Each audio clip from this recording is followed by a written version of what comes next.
Can a new revolution of ideas help rescue America from political despair? Yeah, let's talk about that. Instead of focusing on winning arguments, we're teaching the basic fundamentals of sales and marketing and how we can use them to win in the world of politics, teaching you how to meet people where they're at on the issues they care about. Welcome to The Brian Nichols Show.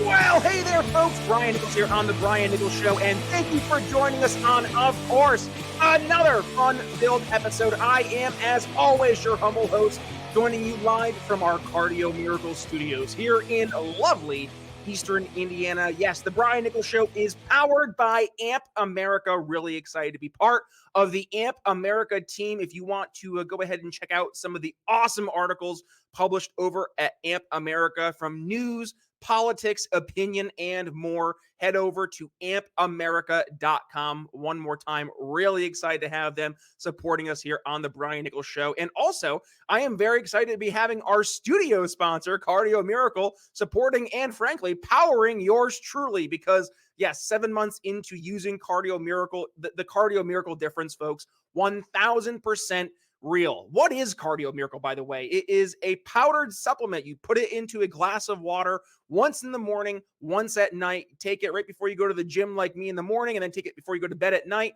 And the outcomes, the results are just, they speak for themselves. I really can't put it into words besides saying you have to experience the Cardio Miracle difference for yourself. Better sleep, better pump at the gym, lower blood pressure, better heart health, all of that and more. So if you want to join the tens of thousands of other folks like yours truly here at the Brian Nichols Show who are experiencing the Cardio Miracle difference for themselves, well, head to the show notes here down below if you are joining us on the video version of the show, link in the show notes. Otherwise, if you are joining us on the podcast version of the show, head to briannicholsshow.com/heart. It'll bring you right over to cardiomiracle.com, where both of y'all, make sure you use code TBNS at checkout. It's going to give you 15% off your order. And by the way, there's a 100% money back guarantee.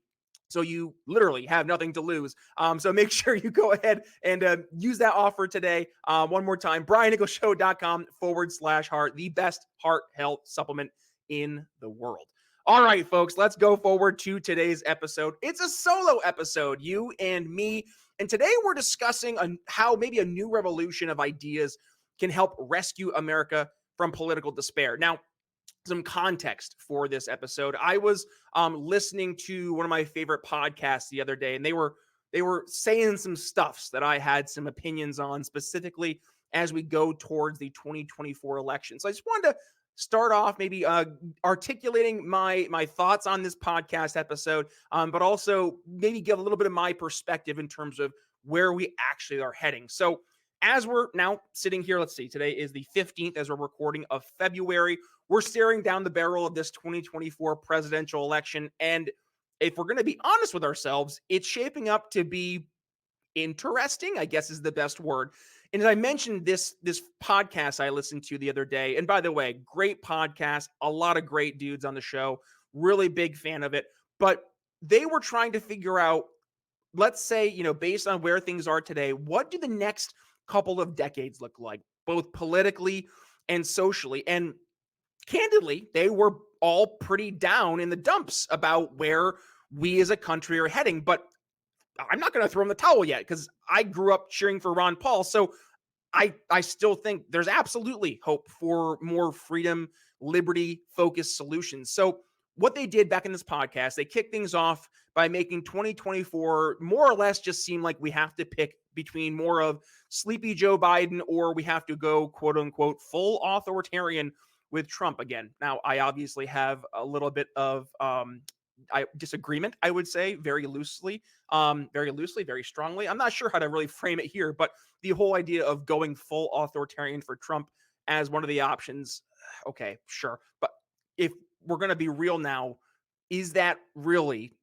everything we have to choose from across the board?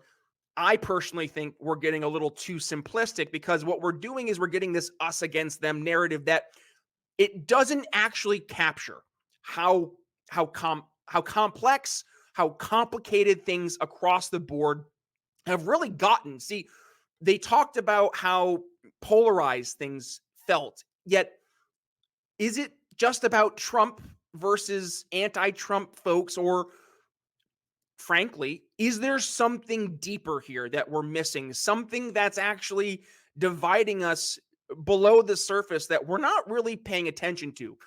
Because, and you've seen this, I know you've seen this, you're a member of the Brian Nichols Show audience, it feels like our politics have just become another front for this like never ending culture war where you have like on one side the progressive establishment elites, and then on the other side you have, I don't know, it feels like heartland populist Republican folks. And I don't know, I believe that there is some middle ground out there where we can come together, and it has to be around shared ideas, shared values. And I think that those ideas and values need to be really built around two areas: freedom, liberty, but also human dignity, right? And here's where their chat went. Their chat moved more towards the power struggles that were happening inside both parties, and we're going to go towards how this impacts what a good society would look like. But they outlined really the two camps that are fighting. In the Democratic Party, you got the Bernie Sanders wing. He's causing trouble. All the lefties, they're causing trouble for the Dems. And then on the right side of the aisle, is it really the right side? Probably not. But you have the Republicans. They're trying to figure things out. They had like this three-way battle between traditionalists, nationalists, libertarians. And I think what we're seeing is that by focusing too much on the partisan stuff, it's just keeping us from seeing like the bigger trend that's here. There, and this is just the reality. There are tons of folks out there who are just frankly sick and tired of both sides, and they're leaning more independent. That's why a candidate like RFK is so dangerous. That's why he got such a bump in the polls after just having one super PAC launch an ad for him during the Super Bowl. And if you look to the folks who they are fed up with both sides, they just want someone who's independent. I mean, can you blame them?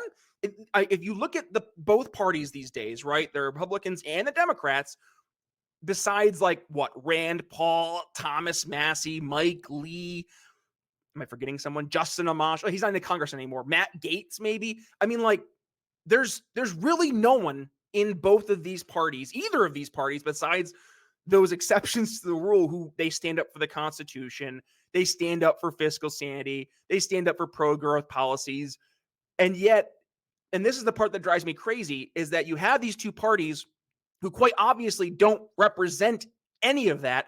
And yet so many American families, they understand at their core that when government stays out of the way, they do better. So the hosts in the podcast, they were kind of going through and talking about how they're seeing a lot of political people. I'll use that, I guess that terminology, political people, that they're looking at the political situation and they're just done. They're checking out because they don't see that there's any real momentum or progress that they can take forward to make a change. But, and this is where I've been there. I'm on that fence, but I gotta ask the question, like, is checking out the only move? Is it the right move, or is it actually causing more of the problem? Because when we see people check out, that means that the only people who are checked in are those nefarious actors. So if we have, like, you know, a fresh wave of people who started to check in, I don't know. I mean, that maybe is a way we can start some type of movement, you know, spark some type of energy to bring people together, all these politically homeless and helpless folks, and maybe build something new, something like what Ron Paul started in 2008 and was continuing into 2012 past the Tea Party years. And you know, obviously that fizzled out some, but I think that there's an energy there that was brought forward by the sentiment that helped elect Trump, and that is that this not being spoken to, this being forgotten sentiment, it's missing and it's not being addressed.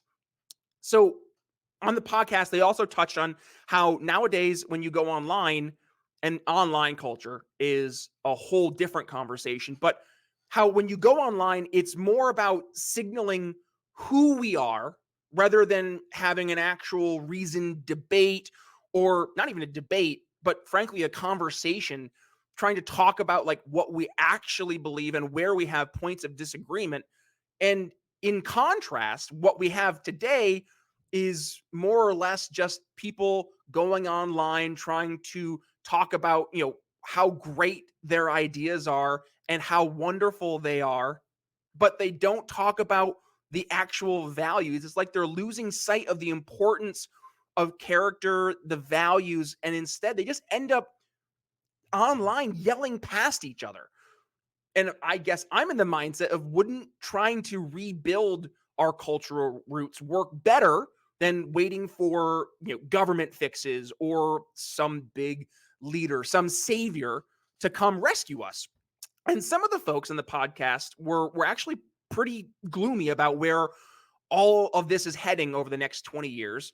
And they were more or less expecting things just to decline in terms of both prosperity, but also in terms of trust. And I heard that, but then I think, well, humanity's repeatedly defied collapse predictions by doing what? Getting back to the moral basics. So maybe all of this division is showing, I don't know, maybe we're due for another revival. Now, they also noted how outsider campaigns have shown that grassroots energy around shared values, it can in fact catch fire quicker. But does it take civic education and leadership development on timeless ideals rather than personalities to be successful? Yes. So we have to focus on that. Now, they then went down the road talking about how Trump's ruining the GOP. He's putting them on a dead end right wing populist track. The same tired and true anti Trump rhetoric we've heard, and how he's destroying the GOP. But let's call out the elephant in the room. Isn't the lefty dominance in culture and in tech, isn't that kind of triggering some of this backlash? So rather than being sad, we should really be trying to get out and focus on the next generation of voters and of leaders to get them ready to steer not just the country, but their communities in a better direction. See, the hosts, they were worried about Gen Z, worried about the next generation, because campus culture, you look at, tech oligarchs who they're pulling the strings with the TikToks and all that fun stuff, but there's still millions, billions of hearts and minds out there who are up for grabs across their communities. And that right there is the answer. Who's going to inspire all of these Gen Zers who start to question their programming? Who's going to reach out to the homeschoolers and the small business owners hungry for something beyond the stale, traditional status quo? Because nowadays, with all of these culture wars, it just feels like it's the loud voices that are demanding we pick a side. It has to be either justice or order. But the real path to this national renewal, it it most certainly isn't through force, because once you start to use force, obviously you've lost the moral high ground. But rather, we need to help instill the ideas of voluntary goodness in the communities built by good-hearted people, good people who bring out the good in others. And what if, alongside inflation, crime, all of the bad stuff, we also encourage politics to, instead of just focusing on issues, focus on what it means to be a good person, moral aspirations, instead of like this federal one-size-fits-all policy that's supposed to, help fix things, but ends up just deeply splitting communities. Why don't we seek progress through, I don't know, persuasion, sales, changing hearts and minds? It's much tougher than changing laws and policies, but when you change hearts and minds, that lasts. And local innovation embodies this idea of each state being a laboratory for liberty. Now, going back to the podcast, the hosts, they were bummed that both parties seem to want bigger government, whether that's through taxes, increased spending, clamping down on alternative voices or dissent. But constitutionally grounded decentralization, it's still our best defense against tyranny. The more DC grandstands and overreaches, the more openings there are for local governors and mayors to help be closer to the people and uphold and protect those basic rights at the level that impacts us the most. And let's remember that grassroots charity almost always, no, it does always beat bureaucratic welfare. So, how do we fix the bureaucracy? Well, first of all, we don't need more government bureaucrats. What we need is activated and inspired citizens. Remember, our rights come from God, not from government. And liberty brought prosperity that has never before been seen in human history. Just look at America as a shining example of what we were able to accomplish versus the literally thousands of years prior. Now, lots of the current chaos that we're looking at right now comes from forgetting our legacy, the American legacy, the ideas, the legacy of freedom. And instead, we've been chasing this idea of globalism, multiculturalism, because the elites and the establishment and they all think that federalism, local decision making, it's outdated. They support more power to the institutions they control. Now, thankfully, that's why we have constitutions. Constitutions exist to check excessive ambition that threatens freedom, specifically from those nefarious government actors. So individual sovereignty, the stuff that we have, that requires accountability, not to the elites, not to the do good people in government, but to ourselves, to the people. And that's something that no, distant bureaucrat in DC, or we take a global perspective, an international bureaucrat over at the UN, they can't deal with that. They can't impose the same type of accountability that we can in our own communities. So as we look to 2024 and beyond, we've got to decide, are we going to continue to surrender our freedoms to these centralized authorities that are completely detached from our local communities? Or are we willing to stand up and reclaim liberty through reinvigorated citizenship and voluntary action? That's the choice. And the arrogance in thinking that these enlightened elites can better run our very complex modern society rather than the free people who collaborate on their own creatively through what? Families, markets, civil society, that they can do better? How dare those average people think they can do better than us elites? Listen, we've seen housing projects make crime worse. We've seen as zoning rules actually create and spark more homelessness.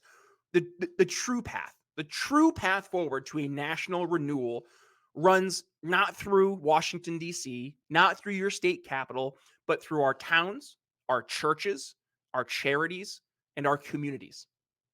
There, we can nurture our empowered citizen, right? The person that we can speak to on the one-to-one instead of one-to-many, form responsible families and communities that make much of our government's so-called do-good policies more or less irrelevant. See, governments often expand to displace civil society, whether there's some crisis, COVID, or they had this, well, we know best, hubris, trust the experts. Remember that? But real change starts not from government, but from our actions, living out our values in our communities, and frankly, setting an example for others to follow. So when you compare to the prosperity that freedom brings, big government promises, they ring hollow. See, we need to remember that the timeless wisdoms that often guide us are way better than modern scientism or chasing the next shiny technological thing. Humans don't live on subsidies and smartphones alone, folks. We live on legacy. We live on values. We have an opportunity and an obligation to set a future for our future generations to live dignified, opportunity-rich lives as well. And some cynics say, we're doomed to choose between just these binary choices, order, justice, red team, blue team, and never balance them out. But tradition and freedom can live together in peace. Both vigilance and idealism can help make ethical, useful progresses faster than either one on their own. See, the podcast hosts on, yes, one of my favorite podcasts, they couldn't envision restoring America past this past consensus where, despite vigorous debates, there's an underlying unity of purpose that persists. But our history is full of surprises. Maybe the very chaos and the loneliness that we're seeing right now and causing all this national anxiety is actually going to lead to more people starting to say, something's broken and we need real answers. So, like, looking past all of the professional politicians and the talking heads who are frankly removed from real people's struggles, clearer visions are going to start to emerge straight from the folks that are facing the problems firsthand. In schools, in churches, around kitchen tables where the unpaid bills are piling up, and as people's dreams are starting to collide with harsh realities, regular people are aching for some type of meaning, some purpose. Not just coping, but engagement, coming together, rebuilding families, rebuilding neighborhoods and systems that work. There is a longing to rediscover the lost anchors that once gave real opportunity and mobility across our fraying societal fabric, and starting to put society back together again in casual conversations that spark shared hopes that rise above partisan nonsense. That's step number one. See, this is the path to renewal. Ordinary people taking back the responsibility from way off distant rulers and bureaucrats, and instead sharing useful skills, pitching tangible, realistic ideas. That's how you can make a difference in real people's lives right now. And it's this kind of grassroots activism, not the big time showmanship we see in the political stage, but that is what we can use to remind Americans that our best days are still ahead.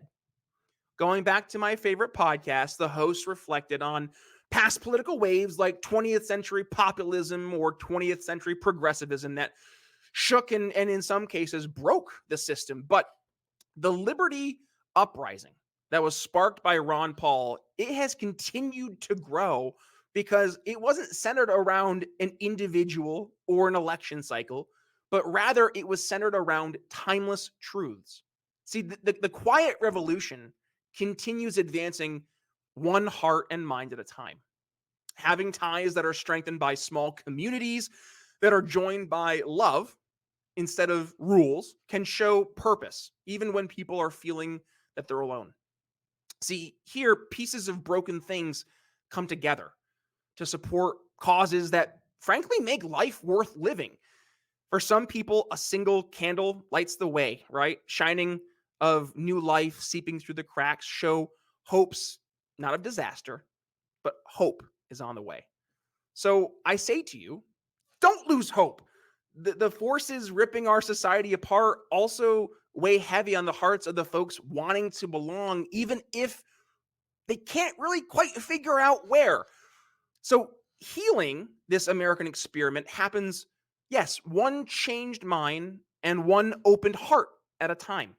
And as people wake up, they can start to kindle the sparks of that conscious light that flares and is the fire of freedom. So don't just conform to whatever's trendy. Stand strong, have courage. Of course, stand up for what you believe in, just like VeggieTales taught, and don't fear the truth, because the truth is what sets people free. That's my thoughts for today, folks. I hope you got some value from today's episode. If you did, please go ahead and give it a share. Tag yours truly at B Nichols Liberty. You can also find AMP America over on your favorite social medias. For sure, check out Twitter, x.com, as well as Facebook. We're doing some great work over there. Also, please support our sponsors here at the Brian Nichols Show. They're the folks who help support us. So, Proud Libertarian, Cardio Miracle, BNC Technology Advisors, Ebel CBD, Liquid Freedom Energy Tea, and more. All great entities that help us keep the lights on. So please go ahead and give them some love, because they're the folks who give the Brian Nichols Show some love. And also, where can you go ahead and find the podcast or the video version of the show? If you're looking for your traditional podcast, go to your favorite podcast catcher, Apple Podcasts, Spotify, YouTube Music, wherever it is you listen to podcasts. Hit subscribe to the Brian Nichols Show. And by the way, we have over 810. That's right, over 810 episodes here of the Brian Nichols Show. So go back into the archives, hit download all unplayed episode, especially if you're a new listener, because In those 800 plus episodes, I guarantee, whether it's a topic of economics, you're talking about political or current events, you want to learn something about a specific policy, you want to learn something about a specific person, well, go through the archives. I guarantee you're going to find at least a handful of those episodes you're going to want to listen to that will leave you educated, enlightened, and informed. For the video version of the show, you can find us on your favorite video platform, whether that's YouTube, Rumble, Sovereign, SOVREN, which is Ben Swan's entity. By the way, if you're watching us over there, you're seeing today's episode before anybody else. That's your Sovereign exclusive. Also, we upload our episodes in their entirety to Facebook as well as to x.com. So go ahead and give us some love over there. When you do, hit that like button, hit the little subscribe button, and of course, head below into the comments. Let us know your thoughts. Is this the path towards a national revival, a national renewal, one around shared values and principles instead of around different politics or politicians? Would love to hear your thoughts. So head down below there. And one last thing. Thank you. Thank you for supporting the show. Thank you for listening to the program.